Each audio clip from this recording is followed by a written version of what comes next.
wa nasiya ma qaddamat yada, dia melupakan perbuatan tangannya, dzikrul khas li ajlil am, dia melupakan semua aktivitas kegiatannya, dia membuat kebohongan demi kebohongan, mencekoi kebohongan dan kebohongan. Itu ringan karena hatinya mati, hatinya nggak ada cahayanya, jadi dimatikan oleh Allah. Kemaksiatan itu merasa nikmat, kemaksiatan itu merasa di zona aman dan nyaman, dia tidak merasa. Kiraman katibin ya'lamuna ma taf'alun, kiraman katibin, dua malaikat yang terus mencatat, ya'lamun ma taf'alun, dia akan terus tahu apa yang dilakukan itu.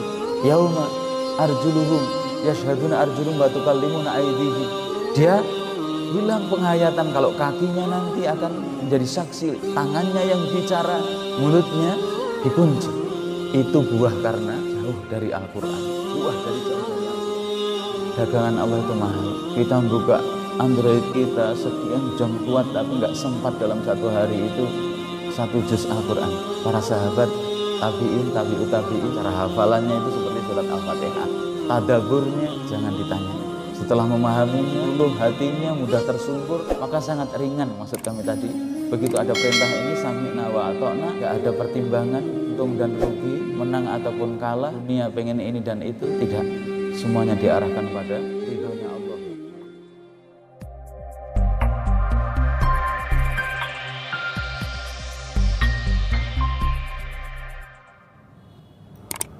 Bismillahirrahmanirrahim. Assalamualaikum warahmatullahi wabarakatuh.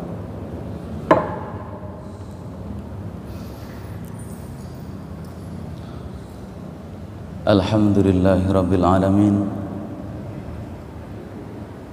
wa usalli wa usallimu ala nabiyyina Muhammad khatamul anbiya wa imamul muttaqin, sallallahu alaihi wa ala alihi wa sahbihi wa sallam. Allahumma inna nas'aluka ilman nafi'a wa rizqan tayyiba wa amalan mutaqabala. Allahumma inna na'udzubika min ilmin la yanfa' wa min qalbin la yakhsha wa min nafsin la tasba' wa min da'watin la yustajabu laha. Allahumma anta rabbuna la ilaha illa anta khalaqtana wa nahnu ibaduka wa nahnu ala wa'dika wa wa'dika mastata'na nabu'u laka bi ni'matika alaina wa nabu'u bi dhunubina faghfir lana fa innahu la yaghfiru dhunuba illa anta. Allahumma taqabbal minna salihah a'malina.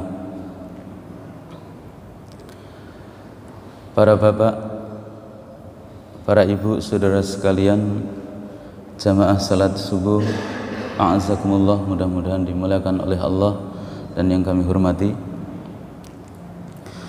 Bersyukur kita kepada Allah Subhanahu wa ta'ala. Allah takdirkan kita bisa melaksanakan salat subuh berjamaah, kemudian menjatuhkan hati untuk tetap tinggal di tempat salat kita di masjid, kemudian dibacakan Al-Quran, dibacakan hadis, membuat majelis zikir yang merupakan raudhatun min riyadil jannah, taman dari taman-taman surga yang ada di muka bumi. Kemudian juga ada nilai lebih kalau kita akhiri, kita sudahi setelah masuk waktu syuruk untuk salat 2 rakaat, nilainya seperti haji dan umroh yang sempurna. Sampai Rasulullah sebutkan 3 kali haji dan umroh yang sempurna. Sementara inna sil'atallahi ghaliyah, sesungguhnya dagangan Allah itu mahal, hingga tidak semua orang dimudahkan bisa melaksanakan sholat subuh berjamaah. Tidak semua orang dimudahkan hingga sampai melaksanakan haji ataupun umroh pun bisa karena corona, atas kehendak Allah. Dagangan Allah sangat mahal. Oleh karena itu, ini sebuah nikmat yang besar yang mesti kita syukuri, kita pupuk, dan kita isi dengan kebaikan-kebaikan detik-detik waktu kita sebagai inspirasi dari hijrah setelah terjadinya Bai'atul Aqabah. Setelah Bai'atul Aqabah yang kedua, dari sisi ini kita renungi agar hati kita bisa sedikit nyambung. Kita akan berdecak hati kita, kok begitu kuatnya para sahabat meninggalkan istri, meninggalkan anak, harta benda, pekerjaan yang sudah mapan, lantas dia dengan ringan pilihan hidup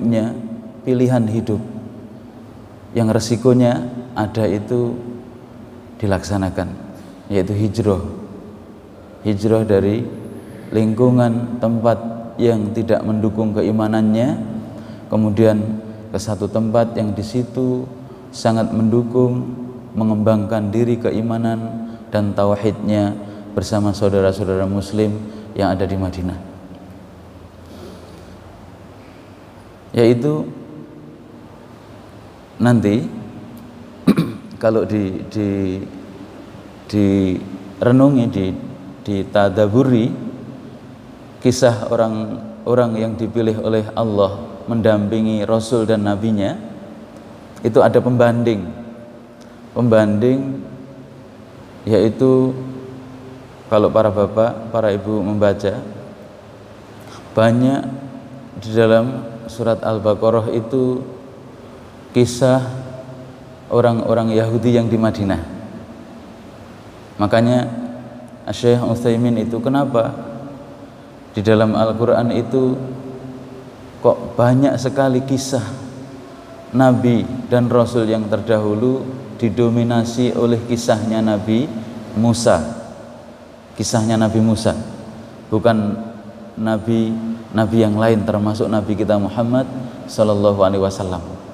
Walaupun ada, tapi 2/3 kisah, semua kisah dalam Al-Quran itu 2/3 isinya kisah, agar kita tidak mudah kaget, tapi tetap punya visioner ke depan itu jelas, memberi semangat hidup kita, semangat perjuangan kita kalau hari depan itu untuk Islam. Kewajiban kita itu berjuang, kemenangan itu dari Allah, maksud kami gitu. Yang resikonya sekali lagi tumpuan tulang belulang dan darah kaum muslimin.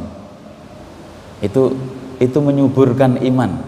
Tumpuan tulang belulang dan darah karena ditembaki, dibunuh oleh orang-orang yang berada di barisan batil, kebatilan lawan kebenaran, itu sesuatu yang lumrah yang akan menumbuh dan suburkan.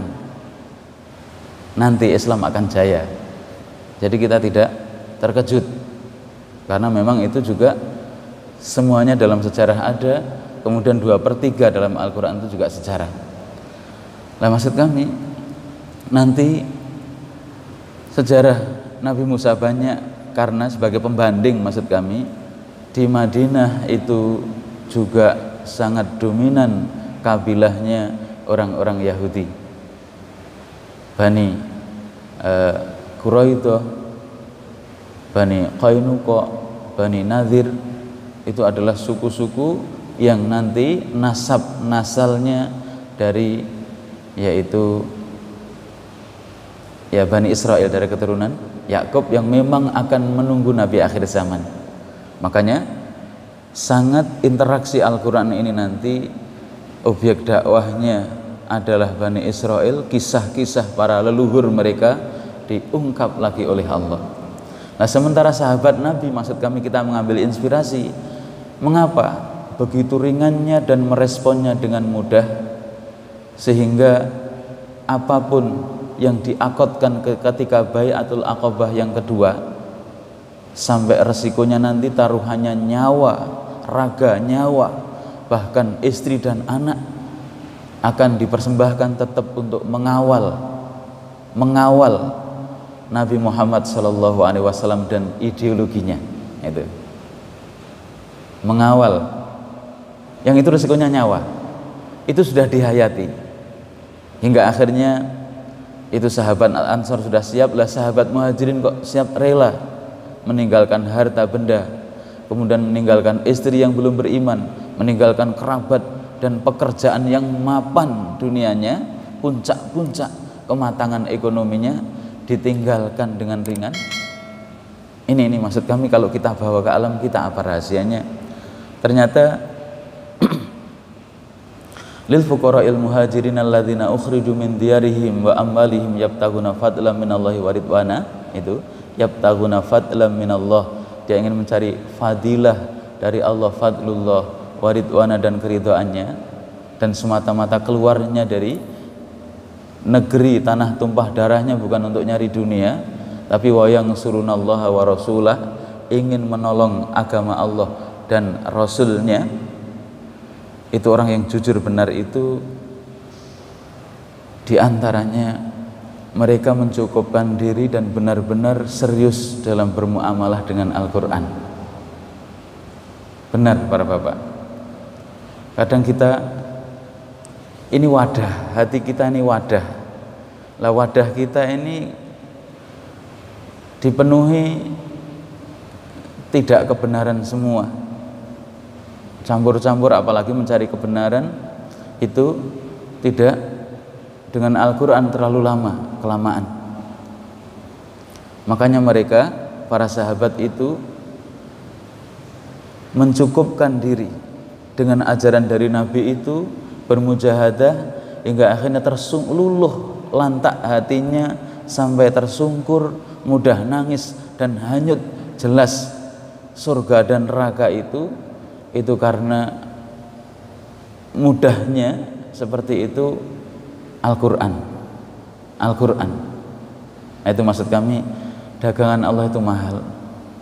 Kita buka Android kita sekian jam kuat tapi nggak sempat dalam satu hari itu 1 juz Al-Quran.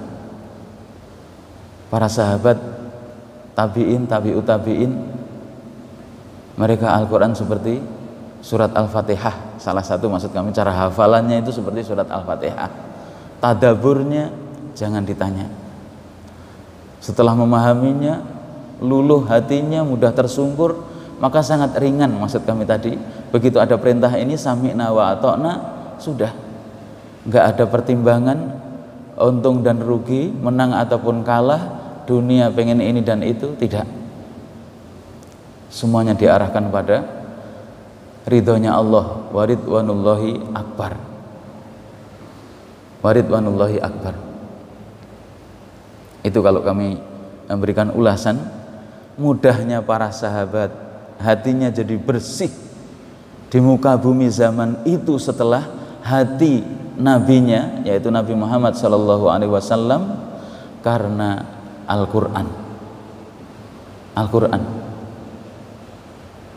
Tahapannya ya tidak hanya membaca, diniatkan sampai menghafal, tidak cukup menghafal, bahkan tadabburon wa amalan. Tadabbur, dia paham, dia kandungan makna-maknanya itu ditadaburi. Coba dengan kalau menghubungkan dengan diri kita, seolah-olah kita ditampar, agar kita tidak tertampar maksud kami oleh malaikat, na'udzubillah min dzalik. Lebih baik di dunia seolah-olah kita tertampar dengan kisahnya orang-orang soleh zaman dahulu ini, para sahabat, para tabi'in. Ataupun juga ayat Allah menyebutkan, ya Rabb inna qaumi ittakhadhu hadzal qur'ana mahjura. Ya Allah,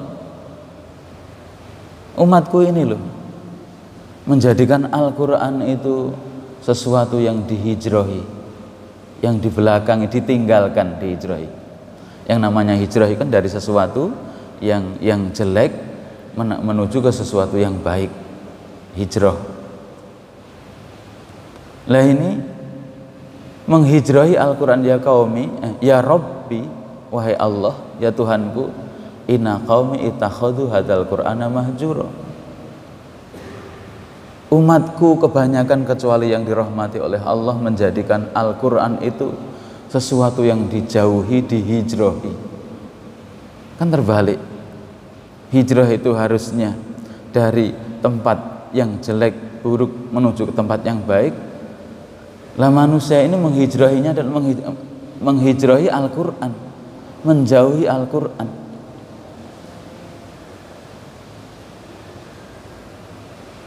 Rumah jarang ditempati, dijauhi, nggak ditinggali, nggak dijadikan tempat tinggal. Berdebu, kotor, cepat rusak, bocor hujan seperti ini. Karena tidak ada yang ngurus.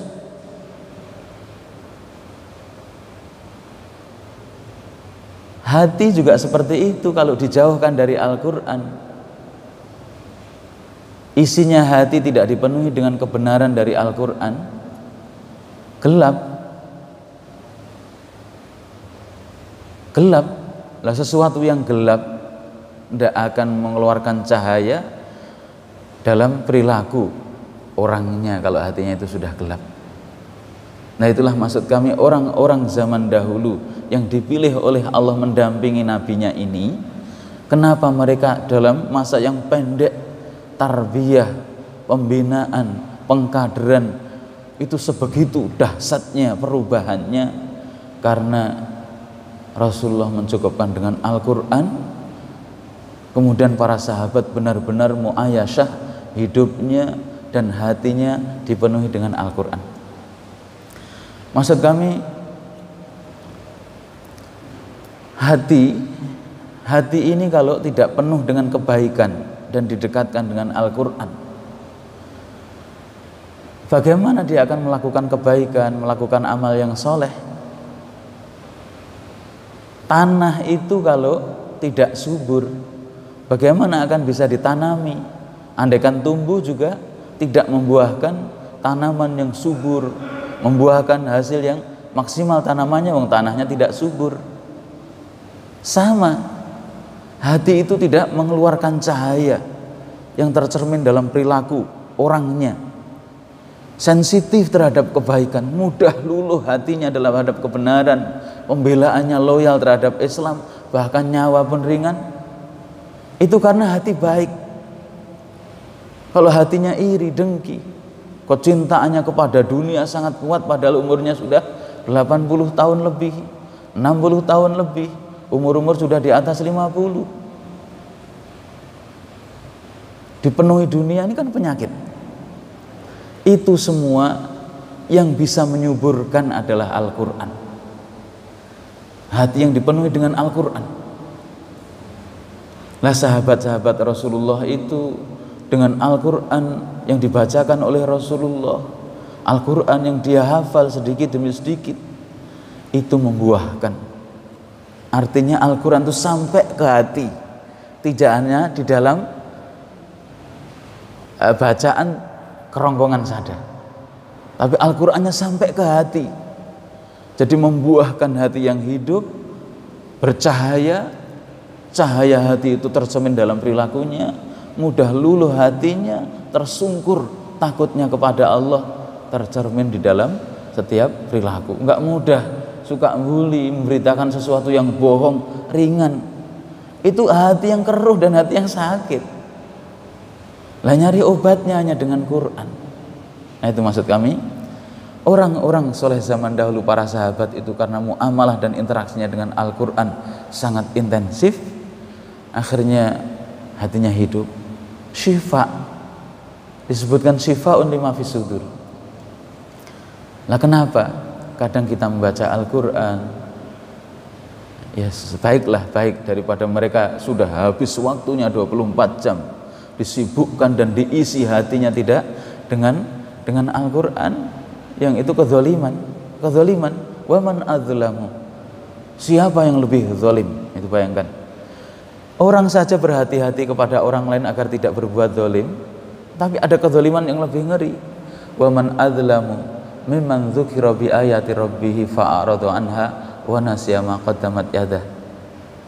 Inna ja'alna ala qulubihim akinnatan ay yafqahuhu wa fi adhanihim waqra wa in tad'um ilal huda fala yahtadu idzan abada. Zalim Zalimnya itu sudah Al-Quran diturunkan.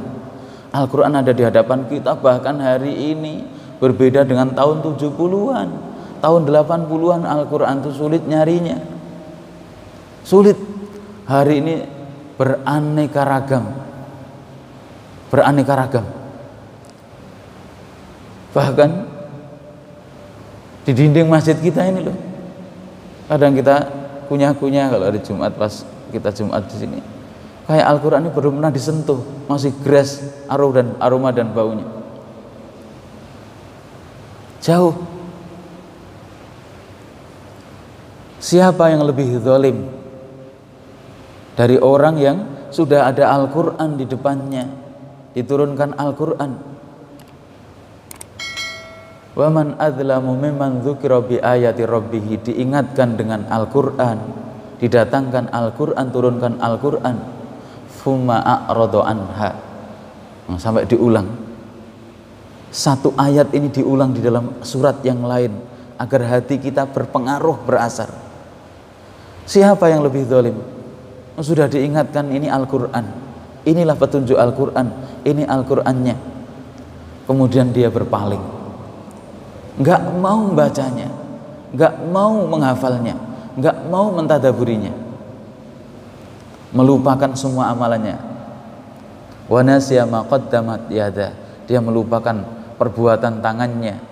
Dzikrul khas li ajlil am, dia melupakan semua aktivitas kegiatannya. Dia membuat kebohongan demi kebohongan, mencekoi kebohongan dan kebohongan. Itu ringan karena hatinya mati, hatinya nggak ada cahayanya, jadi dimatikan oleh Allah. Kemaksiatan itu merasa nikmat, kemaksiatan itu merasa di zona aman dan nyaman. Dia tidak merasa.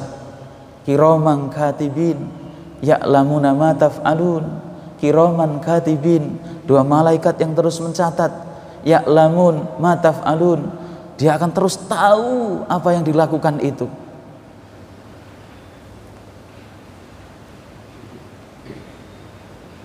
Yauma arjuluhum yashhaduna arjuluhum wa tukallimuna aydihim, dia hilang penghayatan kalau kakinya nanti akan menjadi saksi, tangannya yang bicara, mulutnya dikunci.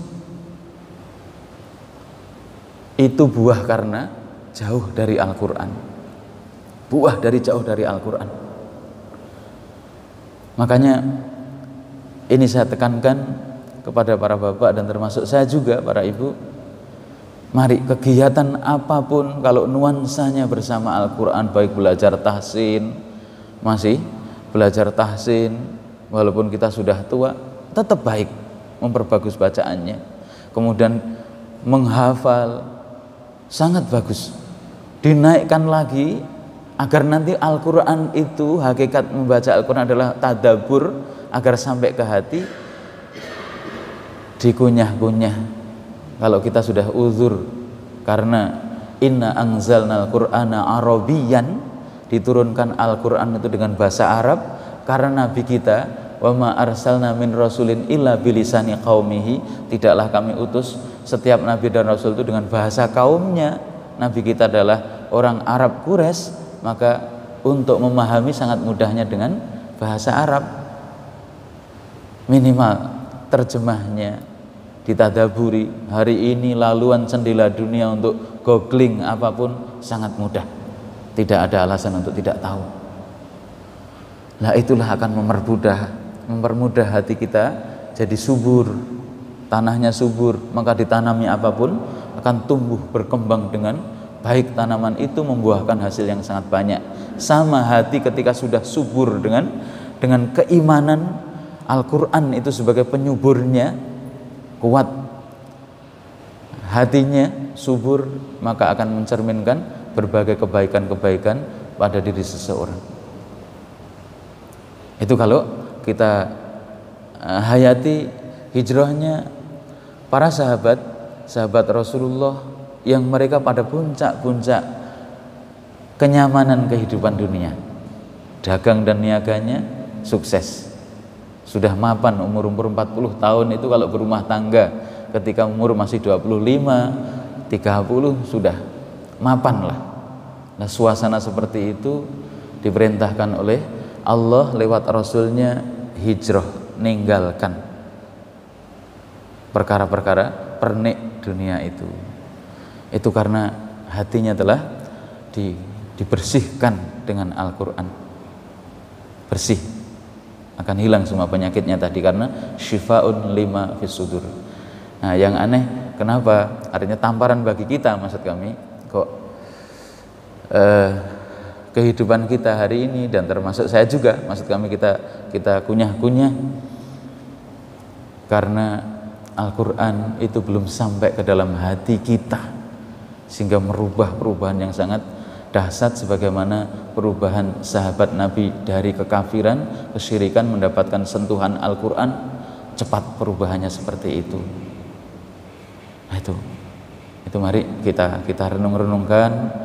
Daripada kita ditampar oleh malaikat di alam kubur, lebih baik tamparan Al-Quran di dunia ini. Maksud kami, ya Rabb inna qaumi ittakhadhu hadzal Qur'ana mahjura. Banyak umat Nabi Muhammad itu menghijrahi, menjauhi Al-Quran. Nah, kalau sudah menjauhi Al-Quran, ya tadi, rumah saja dijauhi, tidak ditempati, berdebu, kotor, hati kita menjauhi Al-Quran, ya sudah, berat. Untuk sembuh dan sehat itu ya kayak gini. Ada pameo seorang, mungkin kisah sesungguhnya, ada, kami punya pernah yang ngajar, dia sekolahnya di Yaman, kemudian syekhnya bercerita kalau orang yang sakit, sudah sepuh, sakit radang telinga, kemudian oleh dokter disiapkan resep yang tentunya dokter spesialis THT. Nah, begitu resep itu diberikan, kemudian beberapa hari kontrol lagi, ditanyakan, wahai ibu, apakah kok dokter ini enggak sembuh-sembuh penyakit saya dan sebagainya, ngeluh kok belum sembuh-sembuh sakitnya, radang telinganya itu. Nah, ditanya apakah obatnya sudah diminum. Lah bagaimana saya akan minum? Sakit saya ini kan di telinga, radang telinga di telinga sini. Kok obatnya harus saya suruh minum? Maksud saya masukkan perut. Maka selama ini setelah saya beli resep, memang sudah saya beli, tapi tidak saya minum. Sakit saya di telinga, akhirnya tak taruh di telinga. Seolah-olah kan lucu, obatnya ditaruh telinga. Itu maksud kami hubungannya dengan Al-Quran yang Allah sendiri sebutkan ini dari langit, syifaun lima fis sudur, obat dari seluruh penyakit. Seluruh penyakit di dalam hati itu Al-Quran. Terlalu lama nanti kalau tidak dengan Al-Quran hati kita untuk lembut. Tapi kok kenapa tidak lembut-lembut? Lain ada sesuatu yang salah. Mungkin hanya sampai di tenggorokan, hati kita masih munafik. Mungkin bacanya belum sampai ke hati, kemudian ada penghayatan dan pemahaman, mentadaburi dan membuahkan amal sebagaimana para sahabat. Ada sesuatu yang keliru tadi loh, maksud kami, seperti kelirunya seorang pasien yang sakit radang telinga tadi. Bagaimana akan sembuh? Karena caranya, interaksinya dengan Al-Quran keliru. Ini yang jadi renungan bagi kita. Satu sisi, mari agar kita tidak ketinggalan jauh, dan apalagi rusaknya zaman seperti ini. Tetap bagus dan baik kita belajar tahsin Al-Quran. Pokoknya semua kegiatan yang kaitan dengan Al-Quran, membiayai orang yang belajar Al-Quran. Kita belajar Al-Quran dari sisi tahsinnya, kita belajar Al-Quran dari sisi tajwidnya, kita belajar Al-Quran dari sisi menghafalnya. Belajar Al-Quran dinaikkan lagi tingkat tadaburannya, mentadaburinya. Masa kita belum terdetik sampai umur sekian? Ketika sholat kita, kenapa tidak ada ruhnya? Inna sholata tanha anil fakhsya'i wal munkar. Ini kan dari langit, bukan rekayasa manusia. Mustalahat, istilah ini kan dari langit. Sholat itu bisa mencegah perbuatan keji dan kemungkaran. Tidak mudah-mudah untuk dia membuli, membuat dan mencekoi rakyat untuk berdusta, itu dosa besar. Sama dengan membunuh. Gitu loh. Kok sesuatu yang ringan? Padahal sholat seorang muslim karena hatinya mati. Nah, itu maksud kami, kita perlu mentadaburi makna-makna dan doa-doa di dalam sholat kita. Itu beda. Kita membaca Al-Quran, ketika kita tahu maknanya itu beda. Cita rasa, wong kita tidak tahu maknanya saja membaca Al-Quran itu sudah pahala dan efek terhadap hati ada. Apalagi ketika memaksa diri, lebih baik daripada nanti dipaksa masuk neraka, untuk memahami, mentadaburinya lewat terjemahan perkata. Sudah banyak Al-Quran model seperti itu. Bingung kita tinggal googling. Nah, itu maksud kami, mari kita ukur dalam setiap hari itu. Android kita pegang seolah-olah jadi apa itu? Istri yang kesana kemari mendampingi kita, sementara Al-Quran satu halaman pun tidak mampu, tidak dipilih oleh Allah untuk dibaca dalam sehari itu. Musibah dan benar-benar musibah yang nanti jauh untuk mengangkat sebagaimana hatinya para sahabat-sahabat Nabi ringan, diberi beban-beban besar untuk Islam itu ringan. Harta dilimpahkan, diperjuangkan untuk Islam total, siap. Sampai istri loh, nanti kalau ada kisah hijrahnya para sahabat yang berikutnya, ini saya masih merenungi apa itu Abu Salamah dan Ummu Salamah serta anaknya kan dipisah semua itu. Sampai istri kok dilepas. Sahabat Muhajirin kan dipersaudarakan. Tidak harta, dan termasuk harta itu istri saya, istriku lebih dari satu. Sudah tak tunjukkan ke kamu, pilih. Kamu pengen istri yang mana ini? Istriku ini tak akan aku cerai untuk kamu. Tinggal di Madinah biar nyaman. Coba sekuat itu kalau kita apa istri rela diinfakkan, artinya mau dicerai, sudah antum nikahi. Karena kamu saudaraku seiman, tinggal di daerah rantauan, tidak punya apa-apa. Sudah, biayanya murah. Sampai rela seperti itu kok hati apa? Ini bukan omong kosong, tapi seolah-olah kan ini di planet lain, kita di planet yang lain. Nah, itu maksudnya untuk mendekatkan itu laluannya Quran itu tadi, maksud saya. Kan sudah full tuh, mentok kalau sampai istrinya direlakan sudah nikahi.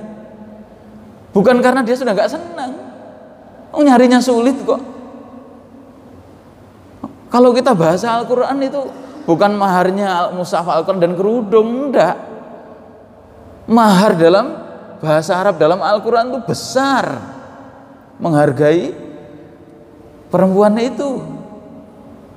Nah, itu orang-orang Ansor itu sampai istriku lebih dari satu. Sudah tak tunjukkan ke kamu, pilih yang mana, itu akan aku cerai untuk kamu. Sekuat itu hatinya dalam urusan pernek dunia, semata-mata karena sudah penuh full Al-Quran di dalam hatinya. Allah dan Rasulnya itu yang paling besar. Allah, Rasulullah, jihad dan Islam. Ini para bapak, maksud kami agar cepat subur tanahnya, agar cepat bersih dan rumah itu bercahaya, jendelanya dibuka, pintunya dibuka agar kena cahaya matahari, enggak pengap. Afala yatadabbarunal Qur'an am ala qulubin aqfaluha. Kalau enggak mau tadabbur, baca saja sudah enggak mau, termasuk membelakangi, menghafal tidak mau, termasuk membelakangi, mengunyah-ngunyah, merenung-renung makna dari yang kita bacalah. Sudah enggak mau seperti itu, ya sudah mati. Hatinya ada kunci, ada gembok, seperti rumah yang terkunci, tergembok, jendela tertutup, rumah tertutup, nggak ada yang menghuni, pengap, diisi oleh makhluk-makhluk halus. Hati seperti itu, jenengan renungkan, melimpah ruah, sudah cukuplah seorang dokter spesialis. Penghasilannya dalam setiap bulannya, belum prakteknya. Suami juga PNS yang jabatannya tinggi sebagai komandan misalkan. Tapi karena mungkin jauh dari muamalah bersama Al-Quran, menghadapi benturan sedikit sudah goyang, nggak ada nilai dunia. Itu semua kekuatannya Al-Quran. Nah, ini yang saya tegaskan lebih agak panjang dan lebar agar kita nanti bisa menyambungkan, kok bisa ya sahabat seperti itu, kok bisa? Karena dia kuat sekali muamalahnya bersama Al-Quran. Makanya mari agar kita tidak ditampar oleh malaikat nanti di akhirat, lebih baik kita ditampar dengan firman Allah, ya Rabbi inna qaumi ittakhadhu hadzal qur'ana mahjura. Ya Allah, umatku ini loh banyak sekali yang menjadikan Al-Quran itu sesuatu yang dihijrahi. Lah hijrah itu kan dari tempat jelek, tempat kekafiran Mekah ke Madinah, kaum muslimin Madinah, sahabat Ansar di Yasrib pada muslim akan membela. Lah ini yang dihijrahi malah kebaikan pada kejelekan. Menjauhi Al-Quran diisi dengan nyanyian, diisi dengan lagu-lagu, diisi dengan nilai-nilai dunia, pernik dunia hafal sekali, tapi Al-Qur'annya nggak ada yang hafal. Apa nggak sedih kita nanti? Kadang katanya kami sudah umur 50 kayak gini, hafalan Al-Qur'an saya segini. Kalau saya sudah uzur, nggak lumpuh di atas kasur, wirid kita nggak punya hafalan, apa yang kita jadikan untuk zikir kepada Allah? Kalau sudah tua, kalau nggak pakai kacamata sudah nggak bisa melihat bacaan. Kemudian kita sudah ada uzur, nggak mampu megang mushaf, nggak mampu duduk, nggak mampu berdiri. Nah kalau hafalan Quran kita banyak, wirid kita dengan Al-Quran, zikir kita dengan Al-Quran, hati akan kuat dan hidup. Apalagi makna-makna dari itu kita memahaminya. Coba Ibrahim bin Adham, itu orang soleh termasuk generasi salafus soleh. Itu ketika dibacakan sama hari ini kita sering mendengar imam kita membaca Alhaakumut Takatsur.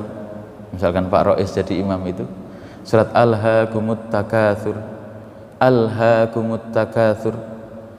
Beliau membaca itu dibacakan, bukan membaca sendiri. Dibacakan, dia dengar. Ada orang baca di luar rumahnya, dia melongok dari jendela, Alhaakumut Takatsur, diulang-ulang Alhaakumut Takatsur. Ya karena tahu artinya.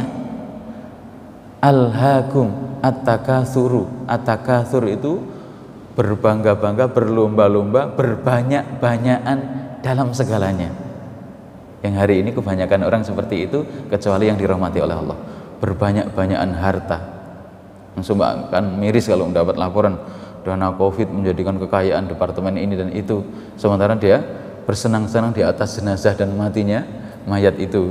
Artinya dia berbanyak-banyakan harta, berbanyak-banyakan anak, berbanyak-banyakan, pokoknya seurusan berlomba-lomba untuk pengen banyak dan pengen nomor satu.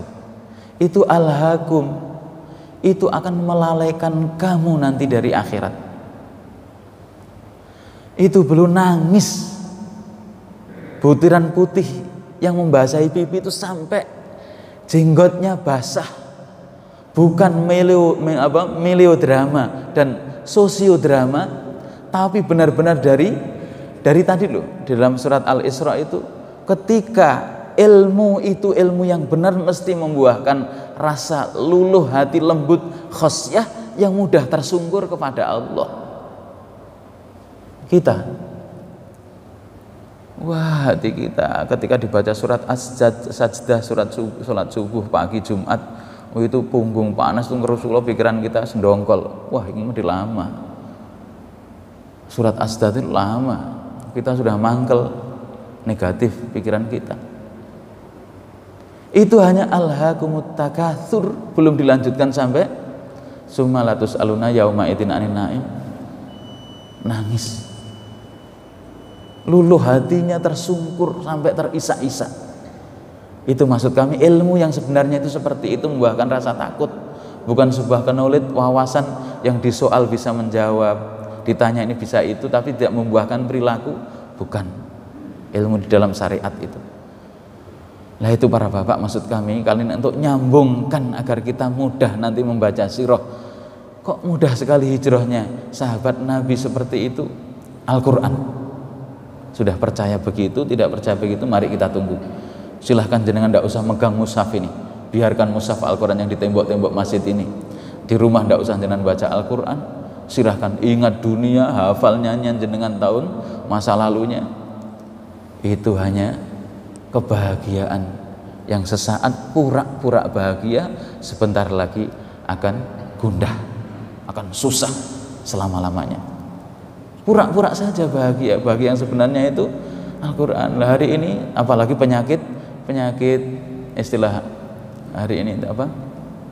Penyakit Allahumma sholli ala Muhammad, branding, pencitraan lewat media sosialnya, pencitraan ini dan sebagainya, hingga akhirnya di branding dirinya seolah-olah dia besar, seolah-olah dia soleh, seolah-olah dia pinter, seolah-olah pokoknya dibuat di branding dirinya agar publik bisa melihat seperti itu.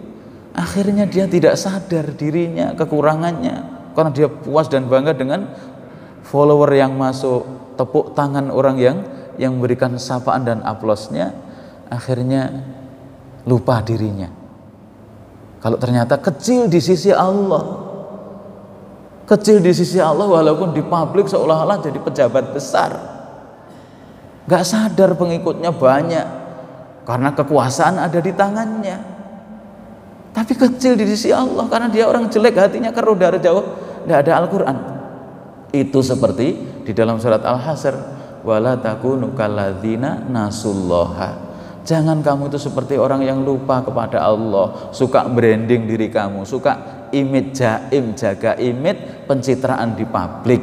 Kamu itu jelek biar dikatakan orang baik, kamu itu bodoh biar dikatakan orang yang alim.